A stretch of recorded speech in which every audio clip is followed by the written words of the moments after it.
എല്ലാ ടൈമിലും കിരീടം മാത്രം വിജയിക്കുന്ന ക്ലബ്ബുകളാണ് ബംഗാൾ ക്ലബ്ബുകൾ. എന്നാൽ അവർക്ക് കഴിഞ്ഞ ഒരു വർഷമായിട്ട് അല്ലെങ്കിൽ കഴിഞ്ഞ 5-6 മാസമായിട്ട് കുറച്ച് പ്രശ്നങ്ങളൊക്കെ സംഭവിക്കുകയാണ്. സോ കാര്യം എന്താണെന്ന് നമുക്ക് അതിലേക്ക് പോകുന്നതിന് മുമ്പ് നിങ്ങൾ ലൈക്ക് എന്നൊക്കെ പറയുന്നത് വളരെയധികം ഇമ്പോർട്ടൻ്റ് ആണ്. 200 ലൈക്കിൻ്റെ ടാർഗറ്റ്സ് എല്ലാവരും ഒരു ടാർഗറ്റിലേക്ക് എത്തിക്കും എന്നാണ് ഞാൻ വിചാരിക്കുന്നത്. സോ നിങ്ങൾക്ക് എല്ലാവർക്കും അറിയാവുന്നൊരു കാര്യമാണ്, ബംഗാളിലെ തന്നെ ഏറ്റവും വലിയ 3 ക്ലബ്ബുകളാണ് മോഹൻ ബഗാൻ, ഈസ്റ്റ് ബംഗാൾ, അതുപോലെ തന്നെ നമ്മുടെ മുഹമ്മദൻ സസി. ഇന്ത്യയിലെ തന്നെ ഏറ്റവും വലിയ ക്ലബ്ബുകൾ എന്നൊക്കെ തന്നെ പറയാം, കാരണം അത്ര പഴക്കമുള്ള ക്ലബ്ബുകളാണ് ഇത് 3.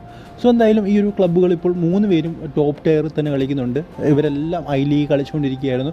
ഓരോരുത്തരും പ്രൊമോഷൻ കിട്ടിയും മറ്റു രീതിയിലുമൊക്കെ എന്താ പറയുക ISLലേക്ക് വന്നു. എന്തായാലും ഫസ്റ്റ് ഇപ്പോൾ നമുക്കറിയാം, കുറച്ച് നാൾ മുമ്പ് അല്ലെങ്കിൽ ഒരു 2 മാസം മുമ്പ് നമ്മുടെ മോഹൻ ബഗാൻ സൂപ്പർ ജയൻസിന് ഒരു ബാൻ കിട്ടിയിരുന്നു.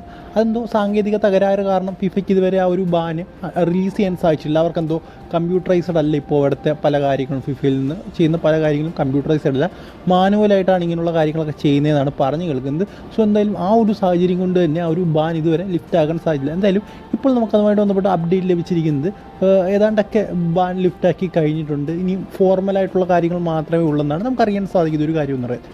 അതുപോലെ തന്നെ ഇപ്പോൾ നമ്മുടെ ഈ മുഹമ്മദൻസിന് ഇപ്പോൾ ഒരു ബാൻ ലഭിച്ചിരിക്കുകയാണെന്നാണ് നമുക്കറിയാൻ സാധിക്കുന്നത്. സോ ഒരു ബംഗാൾ ക്ലബ്ബ് എങ്ങനെയെങ്കിലും ഒരു ബാനിൽ നിന്ന് പുറത്തേക്ക് വരുന്നൊരു സാഹചര്യത്തിൽ അടുത്തൊരു ബംഗാൾ ക്ലബ്ബിനോട് ബാൻ ലഭിച്ചിരിക്കുകയാണ്. സോ എന്തായാലും ഇതൊരു വല്ലാത്ത കഷ്ടമാണ് ബംഗാൾ ക്ലബ്ബുകളെ സംബന്ധിച്ചിടത്തോളം എന്ന് തന്നെ പറയണം. സോ എന്തായാലും ഇതുമായിട്ട് ബന്ധപ്പെട്ട നിങ്ങളുടെ അഭിപ്രായം ഒന്ന് കമൻറ്റ് ബോക്സിൽ പറയാനായിട്ട് ശ്രമിക്കുക.